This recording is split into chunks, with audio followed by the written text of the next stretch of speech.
Bonjour et bienvenue chez Megahertz Shop. Aujourd'hui je vous présente une carte d'intégration Microtik Routerboard L23 UGSR. La référence complète s'affiche à l'écran, elle est un peu longue. Donc ça c'est une carte d'intégration Wi-Fi 6 bi-band 2, 4 et 5 GHz.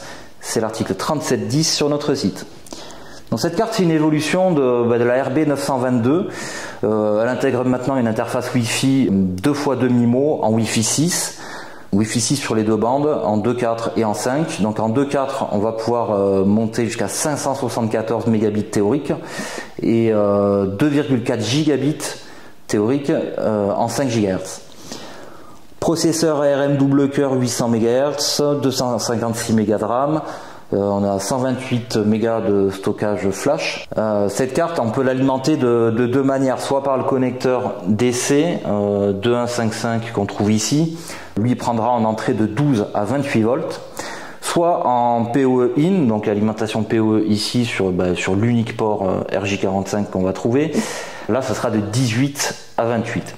Donc la plage est un peu plus réduite. Le port RJ45 il est gigabit et à côté on va retrouver un port SFP+, qui permet de synchroniser soit en gigabit, donc 1 giga, soit à 2,5 gigabits, ce qui permettra d'exploiter du coup tout le débit de la partie Wi-Fi de la carte. En option, c'est pas inclus, vous aurez la possibilité de rajouter ici, on a un port mini PCI Express, on pourra rajouter soit une carte 4G, une carte LTE ou une carte LoRa, selon ce que vous souhaitez en faire. Si vous rajoutez une carte LTE comme celle proposée par Microtik, vous aurez la possibilité, c'est directement intégré sur la carte, on voit pas forcément très bien, mais ici, voilà, on a un slot SIM au format nano SIM. Donc c'est pas uniquement un point d'accès Wi-Fi. Il a du 2.4 et du 5, on peut envisager plein de choses possibles, soit un simple point d'accès Wi-Fi pour diffuser de la connexion internet en utilisant les antennes qu'on veut, soit on pourra intégrer une carte LTE pour en faire un routeur 4G qui rediffuse en Wi-Fi, qui ressort du réseau LAN, etc. Bon voilà, il y a vraiment plusieurs possibilités, sachant qu'au niveau des antennes, on va retrouver ici 4 connecteurs MMCX.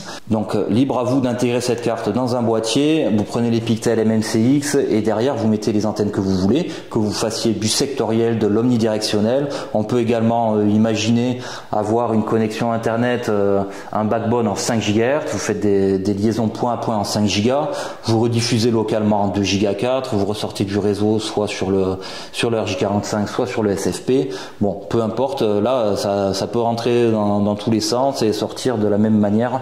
Ça c'est vous qui décidez de ce que vous en ferez. C'est tout l'intérêt de ce produit là, c'est que vous avez une carte brute, vous l'intégrez comme vous voulez, les antennes qui vous intéressent, vous rajoutez la carte mini PCI Express dont vous aurez besoin et donc double connectique RJ45 SFP+, et un petit bonus, le port USB qui est toujours là.